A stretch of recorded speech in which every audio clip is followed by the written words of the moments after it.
and welcome to MHS Reviews. I'm your host, Bia Santos, and today we're going to be reviewing the MHS Ping Pong Club. Hey everybody, welcome to Ping Pong Club. Today I'm joined by Cheryl Joe.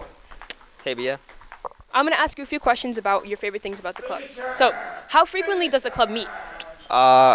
Starting like today, I think we're gonna meet every Monday and Wednesday for like at least until winter sports end, at least, yeah. So, what's the number of members in this club? We approximately have like 25 members, but obviously like not everyone comes every day. I mean every meeting, but we have a good number of people who attend meetings. Yeah. So, what's your favorite thing about the club? Favorite thing. It's a lot of. I think like unlike other schools, our club has like progressed a lot, and like we have a pretty good people like who know how to play the game, and like we have pretty good rallies. And I think like I really enjoy like good rallies with like Mr. Gagnon and our coach and like the other people as well. So, what do you guys do at every club meeting? We basically just get into teams, or like we just play each other, and then we just call winners, and then we just like it's like a mini tournament that we play, but it's like to see how many wins every individual has. Yeah. So, what's your advice for anybody that wants to join Ping Pong Club or is just interested in ping pong in general? I'd say like just come down here, start playing, and like the more you practice, the better you get, obviously, and then just try to play with people better than you so that you can learn from them as well, and you just develop your skills. So, how was Ping Pong Club created? Was there one person that kind of chose to play ping pong, or was it already here? So basically, it was like a few of us who were just interested in playing ping pong as like a sport, basically, and then it was just like we started meeting, and there was like one person just decided to start the club. That sounds like a lot of fun. Thank you for joining us today. Let us know what club we should review next. I'm now going to pass it on to Jake and Jackson.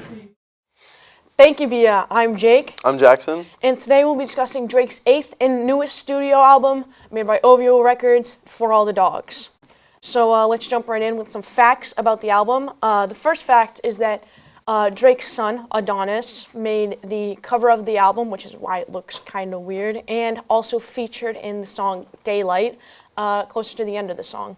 I want to build on to what Jake just said about Daylight. In the beginning of the song, Drake samples a quote from Al Pacino's character in the movie Scarface, which can build on the character of the song.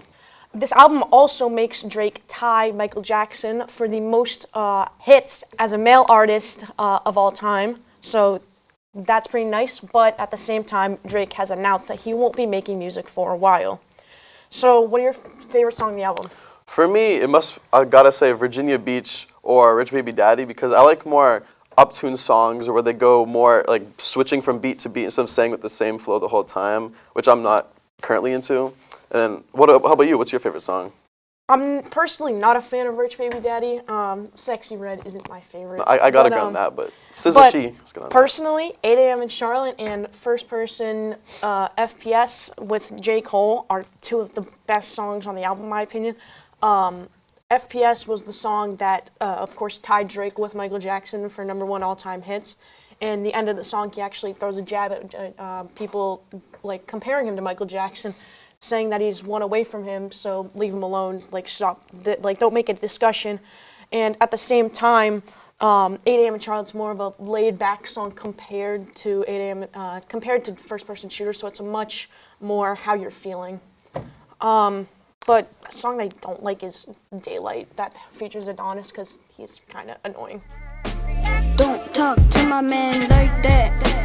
I like it when you I'm not a fan of that song either, but in my opinion, I do like Adonis's little bit in there because it's like cute and more like raw, and it's from his own son, which is kind of more credible and more like involved with his own family. I guess. His son surprisingly doesn't really look like him, which is weird even though it's his kid.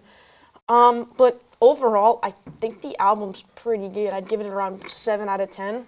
For me, I know it's going to be a bit like heated, but I would give it a 6 out of 10 because I'm not the biggest Drake fan, but I'm surprisingly found a good amount of songs in the album that I did like to listen to, so that's why it's a bit there. I prefer more like upbeat songs or more like rhythm flow, while Drake kind of likes to stay on the same one, but like rap on it. His lyrics can be good. So do you prefer Utopia or do you 100%. You know, Wow. I like Utopia more, but it might differ between persons. Mm-hmm. Well, we'd love to hear your guys' take on this. Thank you for joining us, and that's all.